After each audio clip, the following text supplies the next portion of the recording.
Ice did not merely melt. It exploded. Walls of frozen giants, miles high, splintered under crushing pressure, loosing inland seas the size of small oceans. In an instant, silence shattered. Water roared with the violence of 1,000 earthquakes, ripping valleys open like torn flesh, hurling boulders larger than houses across landscapes that had stood unchanged for eons. The land buckled, rivers twisted, canyons screamed into being. Entire regions were erased and remade in days, perhaps hours. This was no gentle thaw. It was annihilation masquerading as nature. A cataclysm so vast it mocked human comprehension. And yet it happened here, on the soil we stand upon, not buried in myth, but etched in stone. The scars run across Washington, Montana, Idaho, all the way to the Pacific, immense and undeniable, yet hidden in plain sight. Ancient lakes rose like liquid fortresses behind ice walls, waiting, patient, silent, for the fracture that would turn them into weapons of planetary design. When they broke, they carried continents in their teeth. The Ice Age floods were not events. They were wars. And the land remembers every strike, every surge, every scream of water that carved America into the shape we know today, yet barely understand. Around 26,000 years ago, North America was unrecognizable. A continent of ice stood where forests, rivers, and plains now stretch. The Laurentide ice sheet, a frozen empire thousands of meters thick, sprawled from the Atlantic coast to the interior plains, burying what would become Canada beneath a crushing weight of frozen mass. To the west, the Cordilleran ice sheet spread across the mountainous spine of modern British Columbia, Washington, and Alaska, merging with its eastern counterpart in places, forming a glacial wall that defied scale. Together, they imprisoned nearly half of North America beneath their frozen rule. The Laurentide ice sheet alone stretched over 13 million square kilometers at its height, rivaling Antarctica in sheer dominance. Ice towered nearly 2 miles high over present-day Hudson Bay, forcing the Earth's crust downward under unimaginable pressure. Mountains that now stand tall were muted beneath white silence. Rivers ceased to flow, lakes ceased to form, and the land became a frozen plateau of unimaginable stillness. Yet beneath the silence, forces were already preparing to move with violent purpose. This was the last glacial maximum, a period when temperatures plummeted to levels few life forms could endure. Global sea levels fell more than 120 meters as water locked itself into these vast ice prisons, exposing continental shelves along coastlines and opening land bridges such as Beringia, the route that would one day carry humans from Siberia to the Americas. But for now, much of the interior was a frozen no-man's land, its silence broken only by the creak and groan of ice shifting under its own massive weight. The Cordilleran ice sheet, though smaller, was no less powerful. Draped over the rugged peaks of the Pacific Northwest, it extended south to what is now northern Idaho and Montana. Ice tongues reached into valleys, sealing them shut, and glaciers bulldozed through mountain passes, gouging them into deeper scars. Glacial lobes advanced and retreated in response to climate fluctuations, carving basins that would later hold great lakes and rivers. Each movement was a sculptor's stroke, grinding down stone, rearranging landscapes with patient brutality. The air above this frozen expanse was dry, thin, and hostile. Massive high-pressure systems formed over the ice sheets, driving fierce winds outward, altering weather patterns across the hemisphere. Storm tracks shifted, deserts expanded in the American Southwest, and regions far from the ice felt its presence through drought and changing ecosystems. The weight of the glaciers was not just on the land. It pressed upon the atmosphere, reshaping the very climate of a continent. Life persisted, but only at the edges. The permafrost-bound tundra stretched southward, dotted with hardy grasses, moss, and shrubs capable of enduring severe cold. Mammoths, mastodons, giant ground sloths, and herds of bison roamed these marginal lands, finding sustenance in an unforgiving world. Carnivores, saber-toothed cats, short-faced bears, dire wolves, followed the herds, their survival tied to the slow rhythms of glacial advance and retreat. But the great heart of the ice sheets held no life. It was a sterile kingdom, indifferent and absolute. The sheer mass of these glaciers did more than crush the crust. They rewrote the map of North America. Beneath their weight, the ground sank hundreds of meters. Valleys were obliterated, rivers dammed and diverted. As ice advanced, it blocked natural drainage systems, forming immense lakes at its margins. These were not ordinary lakes, but inland seas, some larger than modern Great Lakes combined, waiting behind fragile ice dams for the inevitable moment of release. The seeds of future cataclysm lay in every cubic kilometer of trapped meltwater. Between 21,000 and 19,000 years ago, the ice sheets reached their greatest extent. From present-day New York to the Dakotas, from Manitoba to Montana, a frozen wall gripped the horizon. Hudson Bay, now a shallow inland sea, was buried beneath more than 2 kilometers of ice. In regions like modern-day Washington and Idaho, tongues of ice sealed valleys like colossal gates, creating reservoirs of meltwater so vast that their eventual escape would tear the land apart. Even as the ice held its dominion, subtle changes began to stir. Orbital shifts of the Earth, Milankovitch cycles, altered the distribution of solar energy across the planet. Summers grew incrementally warmer, and the grip of the ice began to weaken. Melting accelerated at the southern edges of the glaciers, feeding rivers swollen beyond their limits. The margins of the Laurentide ice sheet began to retreat, not in silence, but with the first distant thunder of water on the move. These glaciers were architects as much as they were destroyers. Their grinding advance gouged deep basins, over deepened valleys, and left behind moraines, vast ridges of rock and debris marking their slow withdrawal. When they melted, these basins would fill, becoming the Great Lakes, shaping river systems, creating wetlands and floodplains that would sustain life for millennia to come. But in this frozen epoch, the land existed in suspension, waiting for the inevitable convulsions that melting would unleash. The sheer immensity of the last glacial maximum remains staggering even in modern scientific analysis. Evidence lies everywhere: scratched bedrock, displaced boulders, erratic hills, massive ripple marks, physical testaments to the crushing power of the ice. The Mississippi River Basin, the Columbia Plateau, the Great Plains, all bear the imprint of this frozen age, etched with scars of a continent remade. Beneath the ice sheets, the land groaned under pressure, depressed like a bow drawn tight. Above, the atmosphere bent around their mass, driving storms southward and sculpting deserts in lands far from their reach. And beyond their edges, life stood watch. Herds grazing on sparse tundra grasses, predators stalking the weak, human hunters tracing paths along peripheries, their survival dependent on the fragile balance of climate, prey, and glacial retreat. And still, the ice held. Its presence was not static. It shifted, creaked, fractured, but its dominion was absolute. The Laurentide and Cordilleran ice sheets ruled this world of cold, reshaping land, controlling water, commanding life itself. Yet their rule was not eternal. Beneath their frozen silence, the seeds of collapse had already taken root, and with it, the promise of floods that would tear through the land with violence beyond imagination, sculpting the face of a continent in a series of cataclysms the Earth had never seen before. Where ice met land, barriers rose that defied comprehension. During the waning millennia of the last glacial maximum, vast sheets of frozen water sealed valleys and river systems, forming natural dams of staggering size. These were not mere frozen walls. They were monolithic barricades of ice, hundreds of meters thick, buttressed by the weight of glaciers that stretched beyond the horizon.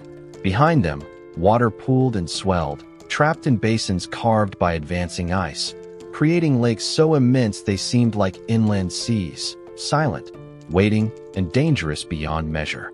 Among the most extraordinary of these was glacial Lake Missoula, in what is now western Montana. Fed by glacial meltwater and blocked by an ice dam from the Cordilleran ice sheet, the lake grew to colossal proportions. At its peak, it held more than 2,100 cubic kilometers of water, enough to cover the entire state of Pennsylvania under 60 meters. Its surface stretched over 3,000 square kilometers, with depths reaching nearly 600 meters. Beneath this vast body of water lay a silent tension, for the barrier that contained it was not stone or steel, but ice. A brittle, shifting barricade vulnerable to the relentless pressure building against it. The dam itself was a marvel of glacial engineering. Standing nearly 600 meters high in some reconstructions, it was wedged into the narrow canyon of the Clark Fork River, holding back an inland sea with a pressure estimated at nearly 7 million pounds per square foot near its base. Ice is strong, but under such strain it flows, deforms, cracks. Every creak of movement, every drip of meltwater, every microscopic fissure hinted at the possibility of collapse, a possibility that would become inevitable as water continued to rise and structural integrity weakened. Lake Missoula was not alone. Similar ice-dammed lakes formed across the northern United States and southern Canada, each held in precarious equilibrium by frozen barricades. In Idaho, glacial Lake Clark spread across valleys, while farther north, Lake Columbia stretched across Washington, held by another lobe of the Cordilleran ice sheet. These lakes did not exist in permanence. They formed, filled, and drained repeatedly over centuries, responding to cycles of advance and retreat, to temperature shifts and structural failures that no human eye would ever see, but whose effects would one day scar the land with unmistakable violence. The physics of these ice dams was a study in extremes. Ice, though solid, behaves like a slow-moving fluid when subjected to immense stress. Layers within the dam shifted, compressed, and refroze, forming an unstable lattice of fractures and refrozen melt. As water levels climbed, the pressure at the dam's base increased until the ice began to melt from contact with liquid water, supercooled and erosive, weakening the structure from within. Subglacial drainage channels could form, small at first, but expanding with frightening speed, tunneling through the barrier until the weight of the reservoir above could no longer be contained. Geological evidence suggests that Lake Missoula's ice dam failed not once, but dozens of times between 15,000 and 13,000 years ago. Each time, the release was instantaneous, catastrophic, and almost unimaginable in scale.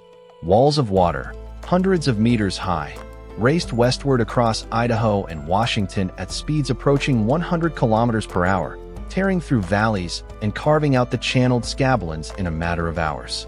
These floods carried not just water but entire landscapes, boulders weighing millions of pounds, soil layers, ancient forests, grinding them into new patterns across the land. But before these cataclysms, there was the silence of containment. Glacial lakes like Missoula swelled behind their icy barricades for years, even centuries, as seasonal melting replenished their depths. The weight of water bent the bedrock beneath, deepening basins further, compounding the pressure against their imprisoning walls. In their stillness, they carried the inevitability of release, the kind of inevitability that reshapes continents. The evidence of their existence is written into the land itself.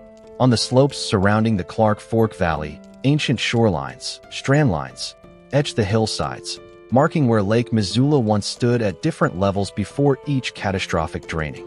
Dozens of these horizontal scars rise one above the other, like the rings of a colossal reservoir emptied and refilled across millennia.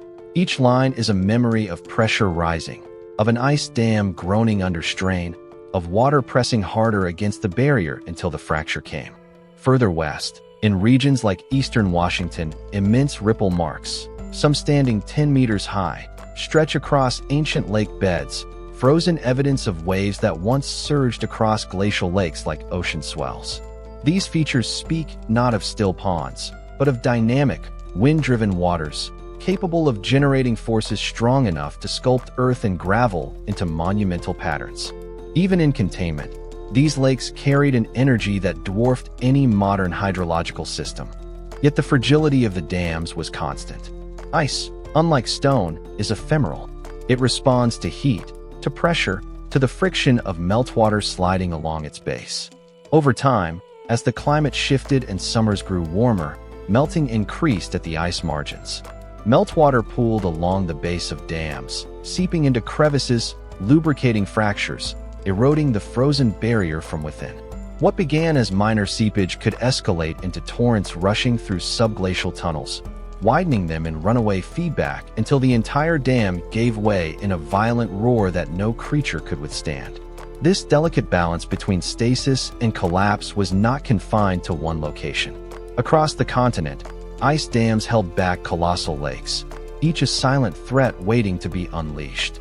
In the Great Lakes region, early glacial lakes like Lake Agassiz, far larger than modern Lake Superior, began forming as ice lobes retreated northward. These, too, would one day burst, sending freshwater surging across the interior and even altering global ocean circulation patterns. But the lakes of the Northwest, particularly Missoula, were the harbingers of the most violent floods North America has ever known. The narrative of these glacial dams is one of tension, of immensity held in temporary restraint. They were barriers born not of permanence, but of shifting mass, their strength measured against pressures few structures could endure. Behind them, water accumulated until containment became impossible, until fractures widened into corridors of escape, until the weight of an inland sea turned ice into vapor and motion in an instant of geological fury. The land waited, unaware, its future carved by the breaking point that would come again and again until the ice finally withdrew. The ice dam did not fail gradually. It yielded in a single, violent instant, releasing a force that had been building for centuries. Glacial Lake Missoula, swollen to its maximum capacity, pressed against its barrier with a weight no frozen wall could withstand forever. Over 2,100 cubic kilometers of water, compressed under unimaginable pressure, held in fragile containment by a dam of ice nearly 600 meters high. When the structure fractured, the continent trembled beneath the release. Water surged with a ferocity unmatched in North America's geological history. A torrent hundreds of meters deep exploded westward, scouring the Clark Fork Valley and surging across the basalt plains of what would become eastern Washington. Moving at speeds approaching 100 kilometers per hour, the flood carved a path not in years, but in hours, reshaping the land on a continental scale. Entire hillsides disintegrated, valleys widened into colossal channels. Boulders the size of houses were ripped from bedrock and carried for miles before being abandoned on high ridges, where they still rest, stranded like lost monuments.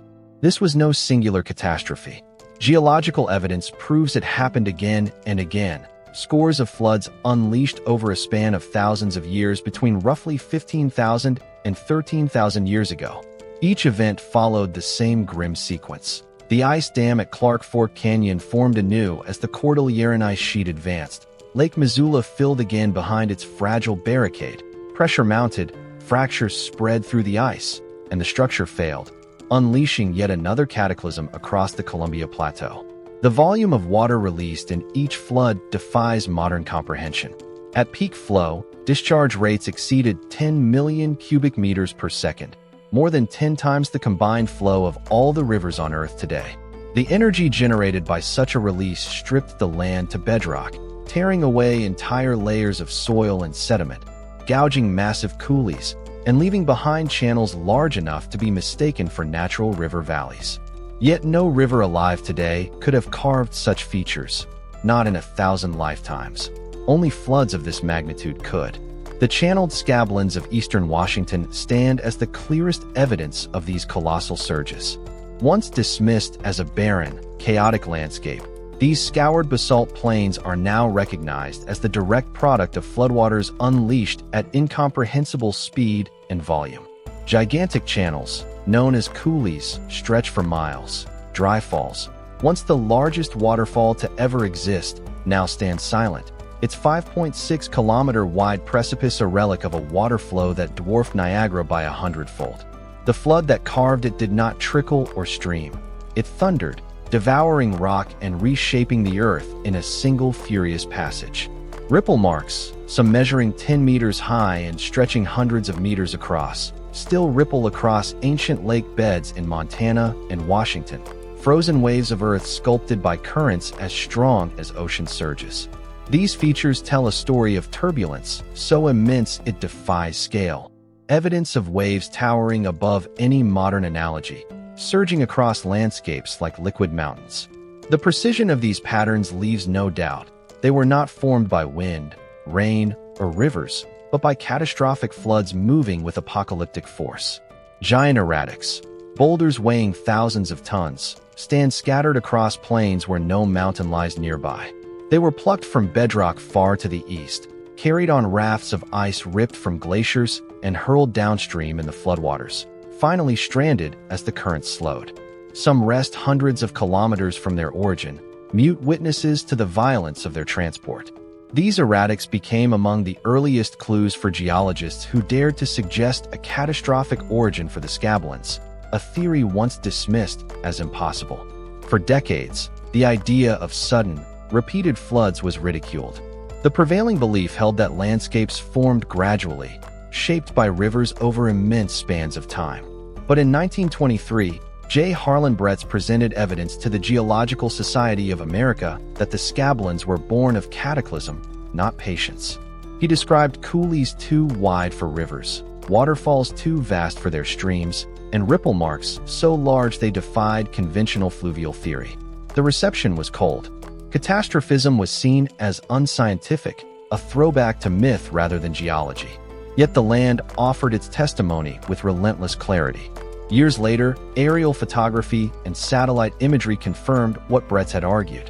From the air, the scablins resolve into the unmistakable signatures of megafloods, braided channels, streamlined hills, plunge pools gouged into basalt, and immense gravel bars where torrents slowed only slightly before surging onward. What seemed chaotic from the ground revealed a deadly order from above. Patterns carved not by chaos, but by unstoppable hydraulics unleashed at continental scale. The floods did not merely carve channels and move stone. They rearranged entire river systems. The Columbia River itself was forced to find new courses, blocked, redirected, and reshaped by each pulse of water and debris. Ancient valleys became spillways, temporary conduits for flows too large to be confined by modern riverbanks. Where the floodwaters pooled, temporary lakes formed, filling depressions with depths of hundreds of meters, only to drain away as rapidly as they had risen, leaving shorelines etched like scars into surrounding hills. And still, the cycle repeated. The ice dam reformed. Lake Missoula filled again. Pressures rose. Fractures deepened. The inevitable came once more. Each flood scoured deeper, stripped more, carved broader, leaving a cumulative landscape of devastation and transformation. Evidence suggests as many as 40 or more floods erupted from Lake Missoula alone, their spacing ranging from decades to centuries apart, a relentless series of geological convulsions that did not cease until the ice withdrew for the final time. In the wake of these cataclysms, the land bore their imprint with stark finality. Channels too vast for any modern river, falls that have run dry for millennia, rippled ground where water once roared like liquid stone, scattered erratics, stranded like relics of another world. Every mark testifies to moments when the earth convulsed, when walls of ice surrendered their hold and loosed inland seas in waves of destruction beyond human comparison. And yet, even these cataclysms were only preludes to the continuing transformation that would follow as glaciers retreated and new waters claimed the scars they left behind. The Channeled Scablands of eastern Washington stretch across thousands of square kilometers, a labyrinth of canyons, coulees, and gouged rock unlike any other landscape on Earth. They are not the product of slow erosion by rivers over millions of years. They are scars, monumental, violent scars, left by catastrophic floods that tore through basalt plateaus with forces so extreme they stripped away entire layers of earth, leaving behind a terrain that looks as though it was clawed by some colossal hand. At the heart of this fractured landscape lies Dry Falls, a cliff face measuring nearly 5.6 kilometers in width and dropping 120 meters into a basin below. Today, it is dry, silent, and barren. But at the height of the Ice Age floods, water poured over its lip in a torrent 10 times the volume of all rivers on Earth combined. It was not a waterfall, it was a wall of liquid fury, a temporary cataract born from the release of glacial Lake Missoula's imprisoned waters. Beneath this surge, the ground itself shuddered as tons of sediment were ripped free, hurled downstream, and redeposited in vast gravel bars that still rise like frozen waves across the land. The coulees, Grand Coulee, Moses Coulee, Frenchman Coulee, stand as the most striking features of the scablins. These immense channels, some as wide as several kilometers and cutting deep into the basalt bedrock, were carved not by rivers, but by colossal floodwaters racing westward at speeds approaching 100 kilometers per hour. Each coulee marks a former pathway of destruction, a corridor scoured by hydraulic forces capable of grinding rock to fragments, gouging potholes tens of meters across, and leaving plunge pools at their bases where swirling currents bored into stone like drills of liquid steel. The evidence of this cataclysm was overwhelming to those who could read it, but for decades the scablins defied interpretation. Early geologists dismissed the chaotic terrain as the work of glaciers or long-term erosion by rivers, explanations that fit comfortably within the doctrine of uniformitarianism, the belief that landscapes form through slow, gradual processes over immense spans of time. Catastrophism, the idea that sudden events could shape continents, was considered unscientific, a relic of outdated thinking. Yet the scablins told a story that no slow process could account for. In 1923, a young geologist named J. Harlan Brett stood before the Geological Society of America and challenged its convictions. He presented his observations from years of fieldwork across eastern Washington, observations of streamlined hills, immense coulees, plunge pools, and ripple marks so large they could only be seen from the air. His conclusion was stark. The scablins were carved by catastrophic floods of unimaginable size. Not once, but many times.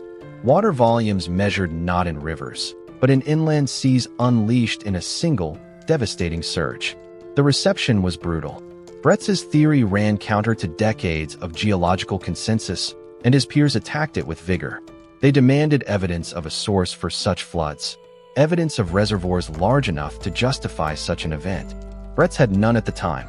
The landscape was his witness, but the water's origin remained a mystery. For years, he stood isolated, his claims dismissed as extravagant, his reputation shadowed by accusations of reckless speculation. Yet the land would not be silenced. The breakthrough came in 1940 when Joseph T. Purdy, a geologist with the U.S. Geological Survey, presented findings from western Montana. There, in the valleys near Missoula, he had traced the outlines of an ancient lake, Glacial Lake Missoula, whose strand lines etched the surrounding hillsides in horizontal scars. He estimated its volume at more than 2,100 cubic kilometers, a reservoir vast enough to explain the scablins. When Purdy described how the lake had been held back by an ice dam, an inherently unstable barrier, Brett's catastrophic floods theory gained its missing piece. The water had a source, and the scablins had their maker. Modern analysis confirms that the Ice Age floods carved the Channeled Scablands in a series of events between roughly 15,000 and 13,000 years ago. Each flood tore across the basalt plateau, scouring channels, plucking giant columns of rock, and redepositing debris in immense bars of gravel and boulders. The forces involved were beyond anything witnessed in the modern world. At peak discharge, floodwaters were estimated to move at 10 million cubic meters per second, enough to fill Lake Ontario in less than a day. The potholes that pockmark the scablins are not mere depressions, but whirlpool scars, carved by enormous vortices called cokes. These swirling, high-pressure eddies spun with such violence that they drilled into the bedrock, excavating cylindrical holes large enough to swallow houses. The largest of these features, known as the Potholes Cataract, bears witness to the raw energy released as currents surged and twisted through constricted channels, shattering rock in turbulent spirals of destruction. Aerial views of the scablins reveal patterns invisible at ground level. Streamlined hills, called drumlins, stand aligned with the flow of ancient waters, their teardrop shapes pointing downstream like frozen shadows of currents long vanished. Vast gravel bars, some tens of meters high and stretching for kilometers, lie where floodwaters slowed, dropping their cargo of boulders, cobbles, and sand. These deposits dwarf anything formed by modern rivers, a testament to floods whose magnitude defied natural limits. Despite the overwhelming evidence, it took decades for Brett's interpretation to be fully accepted. Only with the advent of aerial photography in the mid-20th century did the full scale of the scablins become clear. Its coulees, ripple fields, and streamlined hills forming a coherent pattern that could only have been sculpted by catastrophic flooding.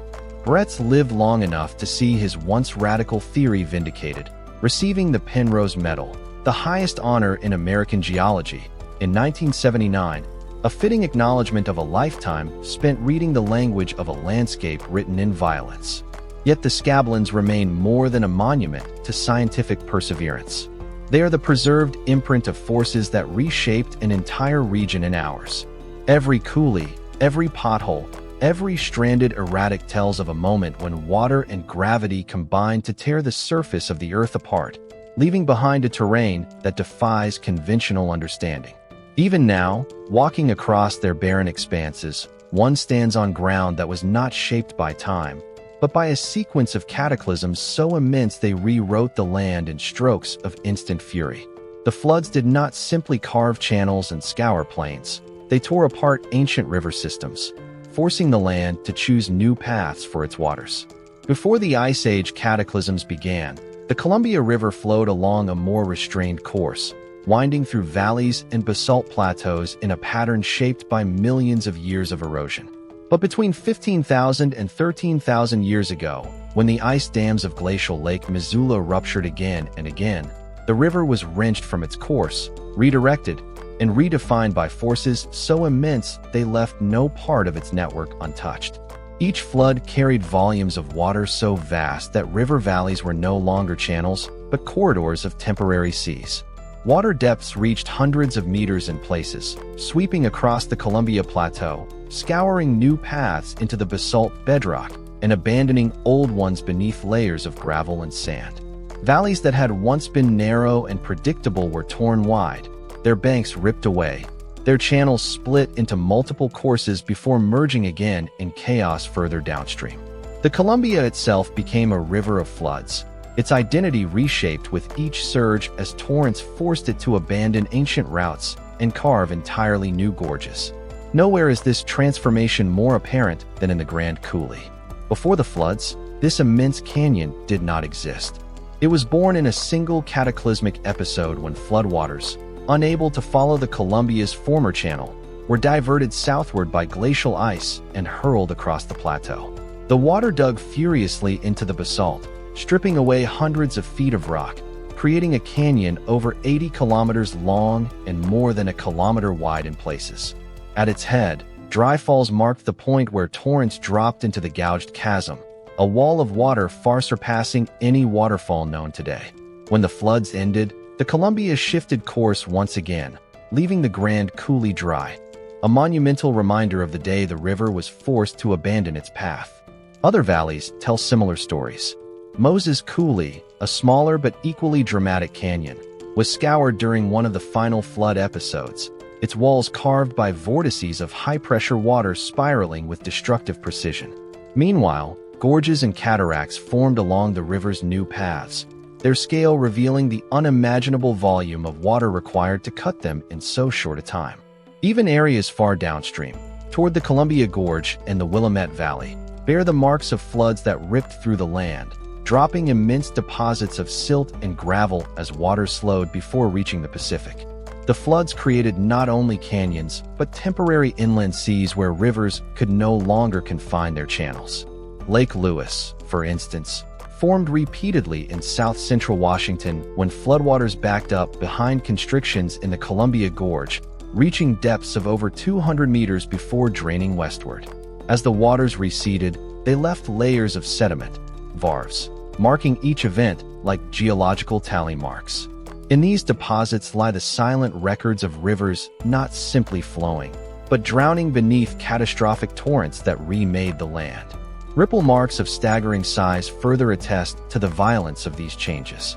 In the Camas Prairie of Montana and across areas of central Washington, undulating ridges rise as high as 10 meters, stretching for hundreds of meters across former lake beds. These were sculpted by floodwaters behaving like an ocean in motion, generating standing waves that carried gravel and boulders into patterns no river could replicate. They mark the transition zones, places where floodwaters surged from lakes into channels, reshaping river valleys with each surge of turbulent energy. The effects reached far beyond the scablins. The lower Columbia River, forced to accommodate each new deluge, was periodically widened and scoured to bedrock, leaving cliffs and terraces along its course. The Willamette Valley, south of present-day Portland, was drowned under repeated floodwaters that deposited vast quantities of fertile silt, layers up to 30 meters thick in some places, creating the rich soils that define the region's agriculture today. Each deposit is a remnant of a cataclysm, a gift of destruction laid down as torrents slowed and sediment settled. The repeated flooding events did more than gouge new valleys. They redefined drainage systems across the Pacific Northwest. Tributaries were captured and redirected, ancient riverbeds abandoned, and new floodplains established in places where water had never flowed before.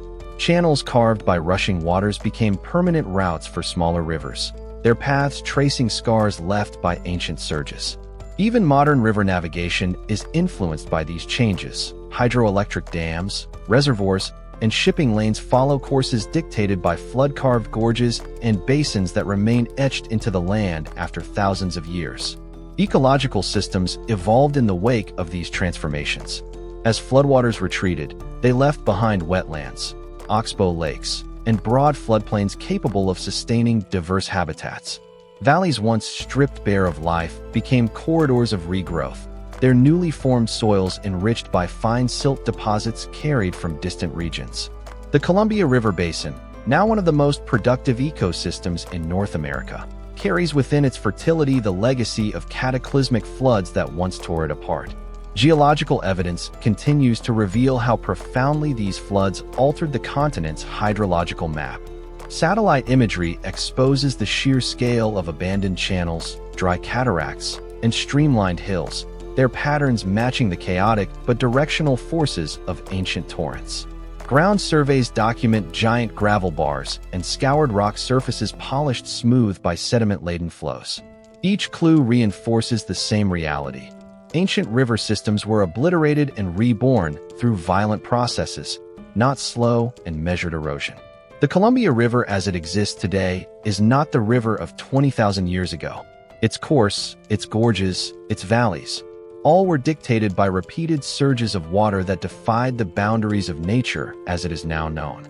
The floods did not simply cut channels. They determined where rivers would run for millennia to come, sculpting routes so vast and so sudden that they stand as monuments to the most violent hydraulic events in North American history. The land still bears the evidence, unyielding in its testimony, carrying forward the memory of floods that forced rivers to abandon their ancient paths and carve new ones under the relentless pressure of ice and water colliding in catastrophic release. The Laurentide ice sheet once buried nearly half of North America under a mantle of ice more than 3 kilometers thick. Its weight pressed down upon the continent with unimaginable force, reshaping the crust beneath, creating basins and depressions that did not exist before its advance. Between 20,000 and 14,000 years ago, as the last glacial maximum began to wane, the ice withdrew, not in retreat, but in an immense and grinding release. As it melted, it unleashed a hydrological transformation that would define the geography of the northern continent, the birth of the Great Lakes. The process was violent, methodical, and relentless. Vast lobes of the Laurentide ice sheet carved directly into the bedrock of what is now the upper Midwest and southern Canada. The sheer pressure of the ice, measured in billions of tons, ground down layers of Precambrian rock and Paleozoic sediment, scooping out depressions as wide as seas. These basins began as scars beneath the ice, invisible to the world above, but destined to hold more than 20% of the world's fresh surface water. The release came in waves. Meltwater pooled in temporary proglacial lakes. Vast inland seas formed against the melting ice front. Lake Agassiz, the largest of these, once stretched across more than 440,000 square kilometers, larger than any modern freshwater lake, spilling southward and eastward whenever ice barriers failed. Each flood event sent torrents rushing across the land, gouging channels, cutting spillways, and tearing through moraines with hydraulic power that left permanent marks. These meltwater surges shaped not only the Great Lakes, but the intricate network of connecting rivers and valleys that continue to define the region's hydrology. The 5 modern Great Lakes, Superior, Michigan, Huron, Erie, and Ontario, were not formed simultaneously. Their basins took shape in stages, carved deeper with each glacial advance, then flooded as the ice melted back. Lake Superior, the deepest and largest by volume, occupies a basin where the ice sheet exploited an ancient rift valley, an area of weakened crust, grinding it into a vast trough more than 400 meters deep. Lake Michigan and Lake Huron, separated today by the Straits of Mackinac, were once part of a single proglacial body, its waters shifting levels as ice lobes advanced and retreated, damming and releasing outlets in rapid succession. Lake Erie, the shallowest, formed in a softer sedimentary basin where meltwater and glacial scour cut through layers of shale and limestone, leaving a broad but shallow depression. Lake Ontario, the easternmost, occupies a channel that once carried torrents of glacial meltwater toward the Atlantic, its depth accentuated by the rebound of surrounding land as the weight of the ice finally lifted. This rebound, known as isostatic adjustment, was not immediate. As the ice withdrew, the land beneath began to rise, slowly, like a memory of lost pressure correcting itself. Shorelines shifted upward year by year, tilting ancient beaches and drowning others. The St. Lawrence River, the ultimate outlet for the Great Lakes, formed as meltwater finally breached a series of morainic barriers, cutting a path toward the Atlantic Ocean and establishing a drainage route that would become one of the most important waterways on the continent. Yet the Great Lakes were not static even after the ice vanished. Between 12,000 and 9,000 years ago, fluctuating ice margins and shifting outlets caused dramatic changes in water levels, at times transforming the lakes into massive inland seas far larger than their present forms. Beaches now stranded high above modern shorelines, such as the Nipissing and Algonquin shorelines, record periods when water levels rose over 30 meters higher than today. At other times, outlets drained rapidly, leaving exposed lake beds and channels, evidence of an ever-changing hydrological network forged by forces beyond human comprehension. The influence of these glacial processes extends far beyond the lakes themselves. Meltwater floods cut immense spillways, now dry valleys, across the upper Midwest. The Chicago Outlet, for example, carried torrents from ancestral Lake Michigan into the Mississippi Basin, carving a channel that dwarfs modern river valleys. In New York, meltwater flowing from Proto-Lake Ontario carved the Niagara Gorge, setting the stage for the formation of Niagara Falls, a feature that continues to retreat upstream at a measurable rate, still sculpting the land thousands of years after the ice is gone. Sediment deposits from these floods reshaped ecosystems and soil patterns across a vast region. Fine glacial silts settled into lowlands, creating fertile plains that now sustain agriculture across states like Ohio, Indiana, and Ontario. Coarser gravels and sands formed kames, eskers, and outwash plains, landforms that still dictate drainage, vegetation patterns, and groundwater movement. The hydrological map of North America, its rivers, wetlands, and aquifers, remains anchored to the legacy of ice that melted more than 10 millennia ago. Geological evidence of these processes remains everywhere. Striated bedrock beneath the lakes records the grinding passage of ice sheets. Moraines, ridges of debris dumped by melting glaciers, trace the retreat like frozen boundary lines. Varved clays, deposited layer by layer in still proglacial waters, provide annual records of melting, each thin band preserving the rhythm of a world thawing from an age of ice. And in the basins themselves, sonar mapping reveals submerged terraces, ridges, and channels, ghosts of ancient shorelines and drainage paths now hidden beneath modern waters. The scale of transformation cannot be overstated. Before the last glacial period, the region bore little resemblance to what is seen today. Ancient river valleys ran where vast lakes now sit. Drainage flowed differently, carrying water along separate courses toward distant seas. The Laurentide ice sheet erased that landscape, replacing it with an entirely new configuration of basins, rivers, and plains. The Great Lakes are not merely large bodies of water. They are colossal scars left by an icebound cataclysm, scars that filled with the runoff of a dying glacial empire and became reservoirs of life and commerce for an entire continent.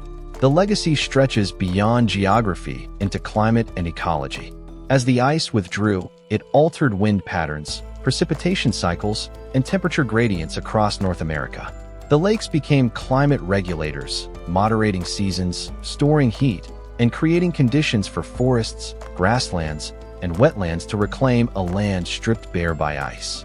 Their presence would later influence human settlement, shaping trade routes, transportation corridors, and the growth of civilizations along their shores. But beneath every port, every harbor, every fertile field of the surrounding basin lies the indelible memory of ice and meltwater carving the land into its present form, a record of forces that moved continents and etched their final signature across the northern heart of a continent. Around 15,000 years ago, the last of the Ice Age glaciers still gripped North America, yet corridors of exposed land began to open between melting ice sheets. These passages were not welcoming paths but stark, treeless expanses of tundra and gravel, wind-scoured and raw, leading into a continent freshly scarred by cataclysmic floods and shifting landscapes. It was into this unstable world that the first confirmed human groups, hunter-gatherers moving from Northeast Asia through the Bering Land Bridge, began to enter, leaving faint but enduring traces of their presence.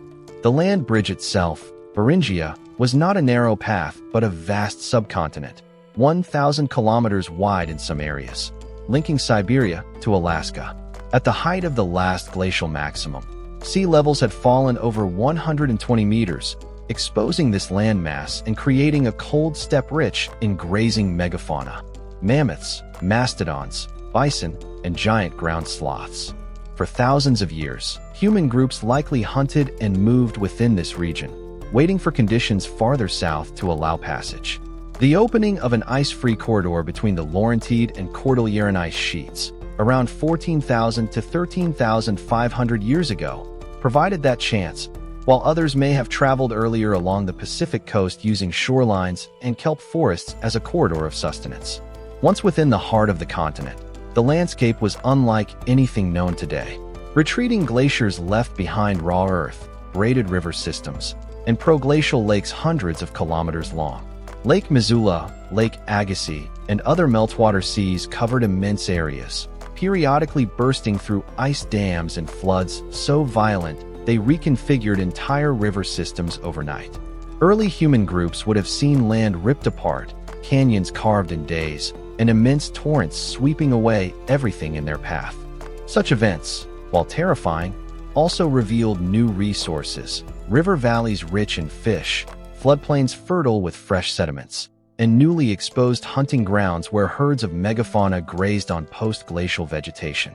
Evidence from sites like Monte Verde in Chile, dated to around 14,500 years ago, suggests that some groups had already moved far into the Americas by the time these landscapes stabilized.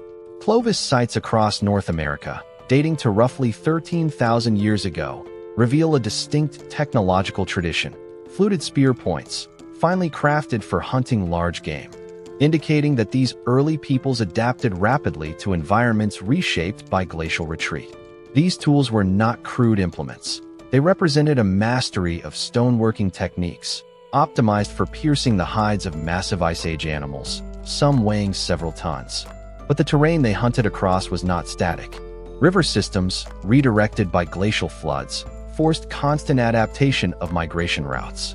The Columbia River, for instance, carried meltwater from massive floods across the Pacific Northwest, carving new valleys and altering drainage paths, features that would dictate where game moved and where humans could follow. Spillways like those at the Channeled Scablands of eastern Washington, formed by cataclysmic floodwaters, left behind dry coulees and boulder-strewn plains that would challenge any crossing. In the upper Midwest, the draining of proglacial Lake Agassiz between 12,900 and 8,200 years ago repeatedly reshaped waterways, inundating plains and redirecting streams into entirely new courses, creating wetlands and deltas where hunters might find fresh resources one season and face barren mudflats the next. This world was not only dangerous, it was alive with transition. Vegetation spread across freshly exposed soils, first in tundra grasses and dwarf shrubs, then in forests of spruce, pine, and birch, followed by hardwoods as climates warmed. These changing ecosystems brought waves of animals. Mammoth and mastodon herds retreating into shrinking ranges, bison multiplying across open plains, caribou and elk following shifting grazing zones.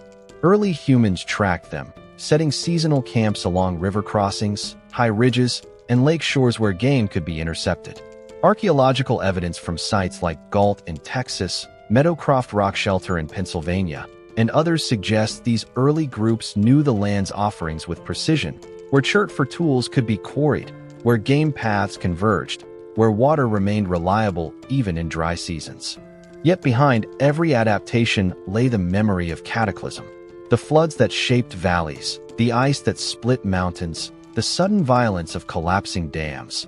These were not abstract geological events, but phenomena likely witnessed by human eyes.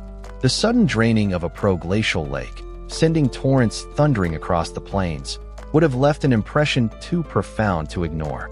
It is possible, though unprovable, that oral traditions of deluge, found among indigenous cultures across the Americas, preserve echoes of these glacial floods, memories of a time when land itself shifted underfoot and water erased entire landscapes in moments. As human groups spread, they left markers of their passage: stone tools, butchered bones, campfire sites, scattered from the Arctic tundra to the southern deserts. By 12,000 years ago, settlement extended across the continent, reaching the Great Plains, the Mississippi Valley, and beyond. These communities thrived in a land still bearing the raw scars of retreating ice. Eskers winding across fields, kettle lakes dotting glacial plains, moraines rising like ridges marking the edges of vanished ice lobes. The geography itself became a map of survival, its features dictating where food, water, and shelter could be found. But even as they adapted, the world around them shifted again. The warming climate brought the extinction of megafauna between 13,000 and 10,000 years ago, removing mammoths, mastodons, and other giants that had shaped human hunting strategies for generations. The causes remain debated: climate change, overhunting, or a combination. But the effect was permanent: a shift towards smaller game, fishing, and plant gathering, strategies better suited to a continent transitioning from glacial tundra to woodland and grassland ecosystems. Still, the legacy of those early years endured. The first human migrations into post-glacial North America occurred at a time when rivers were young, valleys fresh, and shorelines still finding their contours. Every settlement, every hunting trail, every artifact left behind became a fragment of the story of how people met a land in the act of becoming. And though the floods receded, though the ice withdrew, the land they stepped upon still bore the memory of Cataclysm, and so too, perhaps, did those who first walked it. The land still carries the scars, vast and undeniable. From the air, the marks of Ice Age floods are written across North America like a geologic script. Giant ripple marks frozen in stone, abandoned channels gouged through basalt, and immense coulees carved by torrents that no river today could produce. For decades, these features defied conventional explanation. Early geologists debated whether slow erosion or glacial retreat alone could account for such magnitude. Then, in the mid-20th century, new methods, precise aerial photography, satellite imagery, and LiDAR scanning, revealed patterns too vast to see from the ground, confirming what once seemed impossible. Catastrophic floods had reshaped entire regions within days. The breakthrough began earlier, in 1923, when geologist J. Harlan Bretz presented his radical hypothesis to the Geological Society of America. He argued that the Channeled Scablands of Washington state, marked by immense dry canyons, potholes, and boulder fields, were created not by gradual processes, but by sudden, cataclysmic flooding. His theory was controversial, even ridiculed, because it challenged the prevailing doctrine of uniformitarianism, which held that the Earth's surface changed only through slow, continuous processes. But evidence mounted: giant current ripples, gravel bars the size of hills, and enormous dry cataracts like dry falls, which once carried flows 10 times greater than all rivers on Earth combined. Modern technologies have now confirmed what Bretz saw. LiDAR, with its ability to penetrate vegetation and map terrain with laser precision, revealed flood channels running for hundreds of kilometers, connecting ancient glacial lakes with outlets to the Pacific Ocean. Aerial surveys identified strand lines, shorelines etched into hillsides, marking former lake levels, while high-resolution satellite images showed streamlined hills sculpted by water moving at unimaginable speeds. Radiocarbon dating of sediments placed these floods between 15,000 and 12,000 years ago, occurring in repeated waves as ice dams from glacial Lake Missoula collapsed and reformed, each outburst releasing up to 2,500 cubic kilometers of water within days. The evidence is preserved not only in the Scablins, but across the continent. In Montana, the floor of the Clark Fork River Valley still bears ice-scraped ridges where Lake Missoula once stood, its depth reaching over 600 meters at times. In Oregon's Willamette Valley, fertile soils known as Willamette silts are traced directly to sediments carried by these floods. The Columbia River Gorge, with cliffs rising hundreds of meters, was carved and widened by torrents forced through its channel at velocities estimated to exceed 100 kilometers per hour. Each feature is a record, a physical archive of forces unleashed at the scale of continents. National parks and monuments preserve these sites as testaments to geologic power. Ice Age Floods National Geologic Trail, designated by Congress in 2009, links key locations across Montana, Idaho, Washington, and Oregon, tracing the path of the megafloods. Dry Falls, a former waterfall nearly 5 times wider than Niagara, now stands as a barren cliff, yet its scale conveys the intensity of the water that once surged over its edge. Grand Coulee, a canyon nearly 100 kilometers long, carries no river today, yet its floor reveals giant scour marks that could only have been cut by flows of unimaginable volume. At Steamboat Rock, a massive basalt monolith stands as an island of stone that withstood repeated inundations, its sides bearing polished striations from water carrying boulders the size of cars. These landscapes do more than preserve physical memory. They inform modern understanding of climate and hydrology. Sediment cores extracted from ancient lake beds reveal layers of silt and clay deposited in rhythmic sequences, known as varves, marking seasonal meltwater cycles and sudden flood deposits. Analysis of these layers has provided precise records of glacial advance and retreat, showing how abrupt warming events triggered destabilization of ice dams and subsequent floods. Some research links these events to broader climatic shifts, including changes in ocean circulation and atmospheric patterns at the end of the Pleistocene, demonstrating how regional floods echoed into global systems. Beyond the Pacific Northwest, glacial legacies are equally visible. The Great Lakes, formed by retreating ice sheets and sculpted by meltwater, retain shorelines and moraines that map the stages of their creation. LiDAR has revealed submerged channels beneath their surfaces, evidence of ancient drainage patterns when water levels were far lower than today. In New York, grooves cut into bedrock across the Finger Lakes region mark the paths of meltwater streams converging toward a young Hudson River system. Each trace ties modern hydrology to forces unleashed thousands of years ago. Even now, geologists refine flood chronologies with greater precision.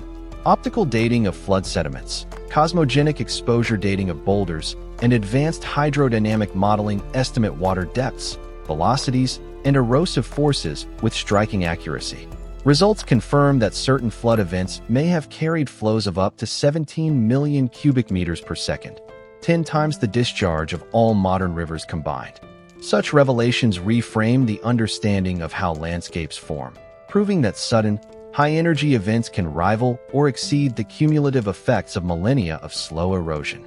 Museums and research centers across the United States and Canada curate collections of evidence, polished flood boulders, sediment cross-sections, aerial mosaics, presented not as curiosities but as data points in a narrative of Earth under extreme transformation. Yet much remains to be studied. Submerged features at the continental shelf margins hint at floodwaters reaching far beyond modern coastlines, while buried valleys beneath current river systems suggest additional pathways of catastrophic outflow. Each investigation uncovers another layer of the continent's geologic memory, locked in ridges, scours, and terraces that line its surface. And still, The terrain speaks. It tells of walls of water tearing across basalt plains, of ice dams giving way in sudden detonations, of channels carved by forces so immense they erased entire landscapes. It tells of ancient violence preserved not in myth but in stone, a record mapped from satellites, scanned by lasers, confirmed by the very contours of the ground beneath human feet. It tells of an Earth that does not forget.